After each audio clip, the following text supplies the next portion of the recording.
Which famous movie quote will always be timeless and always be relevant? The ability to speak does not make you intelligent. In South Africa there's a saying, it takes a man 4 years to learn how to speak and 40 years to learn how to shut up. Saved. Golden comment right here. Never miss an opportunity to shut the fuck up. Saruman believes it is only great power that can hold evil in check, but that is not what I have found. It is the small everyday deeds of ordinary folk that keep the darkness at bay. Small acts of kindness and love. Why Bilbo Baggins? Perhaps because I'm afraid, and he gives me courage. I know it's from The Hobbit and a lot of people hated that movie, but I think this is my favorite Gandalf quote out of the entire movie saga or book saga. It's good, but his talk with Pippin before the battle for Gondor is still one of my all-time favorite Lotter interactions point, and has big sentimental value to me. Pippin, I didn't think it would end this way. Gandalf, end? No, the journey doesn't end here. Death is just another path, one that we all must take. The grey rain curtain of this world rolls back, and all turns to silver glass, and then you see it. Pippin, what? Gandalf, see what? Gandalf, white shores, and beyond, a far green country under a swift sunrise. Pippin, well, that isn't so bad. Gandalf, no, it isn't. It's like in the great stories, Mr. Frodo, the ones that really mattered. Full of darkness and danger they were, and sometimes you didn't want to know the end. Because how could the end be happy? How could the world go back to the way it was when so much bad had happened? But in the end, it's only a passing thing, this shadow. Even darkness must pass. A new day will come. And when the sun shines it will shine out the clearer. Those were the stories that stayed with you. That meant something, even if you were too small to understand why. But I think, Mr. Frodo, I do understand. I know now. Folk in those stories had lots of chances of turning back, only they didn't. They kept going because they were holding on to something. That there is some good in this world and it's worth fighting for. Also, there, peeping among the cloud rack above a dark tower high up in the mountains, Sam saw a white star twinkle for a while. The beauty of it smote his heart as he looked up out of the forsaken land, and hope returned to him. For like a shaft, clear and cold, the thought pierced him that in the end the shadow was only a small and passing thing. There was light and high beauty forever beyond its reach. This was such a huge moment for me in the books. I want to always remember that. It's a deeply spiritual thing to believe that there's a light in the world beyond the reach of man. Something that can always guide us, no matter how lost we become. Get busy living, or get busy dying. Also for me, on the importance of friendship. I have to remind myself that some birds aren't meant to be caged. Their feathers are just too bright. And when they fly away, the part of you that knows it was a sin to lock them up does rejoice. Still, the place you live in is that much more drab and empty that they're gone. I guess I just miss my friend. Edit, you know. Shawshank Redemption. Excellent choice. Michael, my father is no different than any powerful man, any man with power, like a president or senator. K. Adams, do you know how naive you sound, Michael? Presidents and senators don't have men killed. Michael, oh. Who's being naive, K? I forget if this is from the book or the movie, but Vito says, friendship is everything. Friendship is more than talent. It is more than government. It is almost the equal of family. Book. The entirety of Charlie Chaplin's speech from The Great Dictator, but this paragraph in particular. Greed has poisoned men's souls, has barricaded the world with hate, has goose-stepped us into misery and bloodshed. We have developed speed, but we have shut ourselves in. Machinery that gives us abundance has left us in want. Our knowledge has made us cynical. Our cleverness, hard and unkind. We think too much, and feel too little. More than machinery, we need humanity. More than cleverness, we need kindness and gentleness. Without these qualities life will be violent, and all will be lost.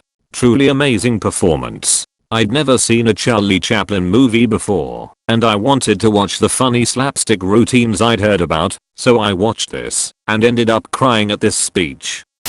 With respect, Master Wayne, perhaps this is a man that you don't fully understand either. A long time ago, I was in Burma. My friends and I were working for the local government. They were trying to buy the loyalty of tribal leaders by bribing them with precious stones. But their caravans were being raided in a forest north of Rangoon by a bandit. So, we went looking for the stones. But in 6 months, we never met anybody who traded with him. One day, I saw a child playing with a ruby the size of a tangerine. The bandit had been throwing them away. Well, because he thought it was good sport. Because some men aren't looking for anything logical, like money. They can't be bought, bullied, reasoned, or negotiated with. Some men just want to watch the world burn. That bandit, in the forest in Burma. Did you catch him? Yes. How? We burned the forest down. A part of me thinks about how crazy it would have been if the Dark Knight ended on that quote. Just we burned the forest down. Then cut to black. The third movie opening scene is Harvey waking up in the hospital, and the movie is a more expanded version of the final act, showing more terror from the Joker and also Two-Face making his way into madness. Let me tell you something you already know. The world ain't all sunshine and rainbows. It is a very mean and nasty place, and it will beat you to your knees and keep you there permanently if you let it. You, me, or nobody is gonna hit as hard as life. But it ain't how hard you hit, it's about how hard you can get hit and keep moving forward. How much you can take and keep moving forward. That's how winning is done. Now, if you know what you're worth, then go out and get what you're worth. But you gotta be willing to take the hit and not pointing fingers saying you ain't where you are because of him or her or anybody. Cowards do that, and that ain't you. You're better than that.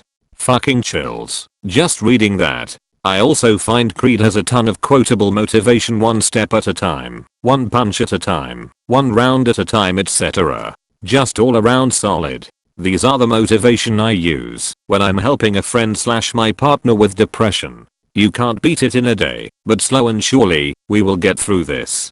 Together. Surely, unless you meant surly, like you would make slow grumpy progress, while probably terribly accurate for depression. Seems like a less uplifting message. Don't call me Shirley. In the beginning the universe was created. This has made a lot of people very angry and been widely regarded as a bad move. I did my PhD in particle physics and included some kind of relevant quote at the beginning of each chapter. For the first chapter, which broadly covered the history of elementary particle physics, starting with the concept of indivisible atoms from the Greek natural philosopher Democritus, that was the quote I used. To this day, one of the things I'm most proud of is starting my PhD with a quote by Douglas Adams. Close bracket. Honestly, that's so cool. At my university, professors forbade it to use any kind of smart quotes to introduce chapters or the whole thesis. Somehow every student did it before. I've seen things you people wouldn't believe. Attack ships on fire off the shoulder of Orion. I watched C-beams glitter in the dark near the Tannhauser Gate. All those moments will be lost in time, like tears in rain. Time to Die. Roy Batty, Blade Runner. Rutger Hauer had a significant input on that monologue. I don't think it would have been as amazing as it is had someone else been cast and or used the original lines. When I saw this thread, Roy Batty's words were the first thing I thought of too. I just watched this movie for my philosophy course and I can now see why this monologue is iconic. I can respect this movie for what it is and everything it symbolizes. Have you seen 2049? It's amazing. On par with the original. No, not yet, but since I have now watched the original, I plan on seeing it soon. First, it's visually orgasmic, so make sure you get the most clear way you can to watch it. Second, it's as thematically brilliant as the first one. I was floored with how good it is. We don't read and write poetry because it's cute. We read and write poetry because we are members of the human race. And the human race is filled with passion. And medicine, law, business, engineering. These are noble pursuits and necessary to sustain life. But poetry, beauty, romance, love, these are what we stay alive for.